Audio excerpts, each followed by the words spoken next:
ജയസൂര്യ നായകനായ വെള്ളം എന്ന ചിത്രത്തിലൂടെ ശ്രദ്ധേയനായ മുരളി കുന്നുപുറത്തിന്റെ ഒരു വീഡിയോ സമൂഹമാധ്യമങ്ങളിൽ പ്രചരിക്കുകയാണ്.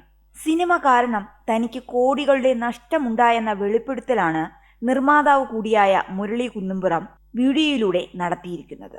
സുമതി വളവ് സംവിധായകൻ വിഷ്ണു ശശിശങ്കർ, തിരക്കഥാകൃത്ത് അഭിലാഷ് പിള്ള, നദികളിൽ സുന്ദരി യമുന സംവിധായകർ വിജേഷ് പാണത്തൂർ, ഉണ്ണി വെള്ളോറ എന്നിവർക്കെതിരെയും ഗുരുതര ആരോപണങ്ങളുണ്ട്.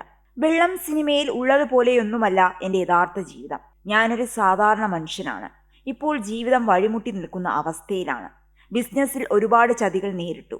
ടൈൽസ് ദുബായിലും ഓസ്ട്രേലിയയിലും ആഫ്രിക്കയിലും കയറ്റി അയച്ചിട്ട് മലയാളികൾ വഴി ഒരുപാട് പൈസ കിട്ടാതെയായി. ബിസിനസ്സിൽ കുറെ ധനനഷ്ടമുണ്ടായി. ആൾക്കാരെ വിശ്വസിച്ച് കുറെ പൈസ പോയി. കമ്പനിക്കാർക്ക് കുറെ പൈസ കൊടുക്കാനുണ്ട്. അതിനിടയ്ക്ക് സിനിമ എടുത്തു. വെള്ളത്തിൽ അവസാനം അതിന്റെ നിർമ്മാതാവ് ആയിപ്പോയതാണ്.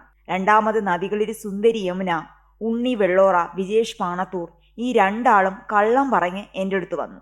അസിസ്റ്റന്റ് ഡയറക്ടറാണ്, അതാണ് ഇതാണ് എന്നൊക്കെ പറഞ്ഞു. അങ്ങനെ ആ സിനിമ എടുത്തു. അതിൽ 2 കോടി നഷ്ടം വന്നു.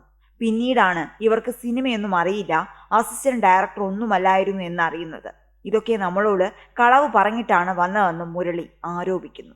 എല്ലാവരുടെയും വിചാരം സുമതി വളവ് എന്ന സിനിമ വലിയ വിജയമാണെന്നാണ്. എൻ്റെ ജീവിതം കൈവിട്ടുപോയി. എൻ്റെ മക്കളുടെയും ഭാര്യയുടെയും കൂടെ ജീവിച്ചു മതിയായിട്ടില്ല, കൊതി തീർന്നിട്ടില്ല. പക്ഷേ ഈ സിനിമ കാരണം 7 കോടിയോളം നഷ്ടം വന്നു.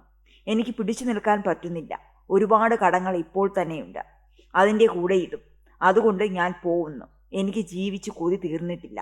കടക്കാർ എന്നെ ജീവിക്കാൻ സമ്മതിക്കുന്നില്ല. എല്ലാവരും കൂടി എനിക്ക് പറ്റുന്നില്ല. എന്നെ എല്ലാവരും ചതിച്ചു, പറ്റിച്ചു, എന്നെ ഇങ്ങനെയാക്കി. ഇവരെല്ലാം കൂടെ എൻ്റെ ജീവിതം കളഞ്ഞു. ദൈവം അവർക്ക് മാപ്പ് കൊടുക്കാൻ പാടില്ല. അവരിപ്പോൾ ഭാര്യയുടെയും മക്കളുടെയും കൂടെ സുഖമായി ജീവിക്കുന്നു. എനിക്ക് മരിക്കുകയല്ലാതെ വേറെ വഴിയില്ല. പക്ഷേ മരിക്കാൻ ധൈര്യമില്ല. പക്ഷെ മരിച്ചേ പറ്റൂ.